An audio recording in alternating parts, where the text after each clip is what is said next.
কিরে, বাড়িতে ধুমধাম করে পুজো দিলি, ডাকলি না তো? আমাদের বাড়িতে তো এবার থেকে রোজ পুজোর মেজাজ।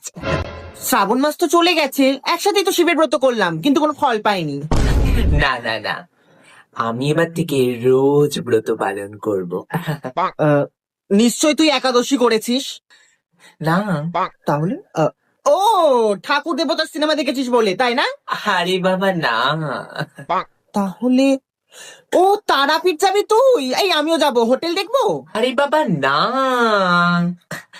আমি ফাইনালি ডেটিং অ্যাপ থেকে একটা ছেলে পেয়েছি।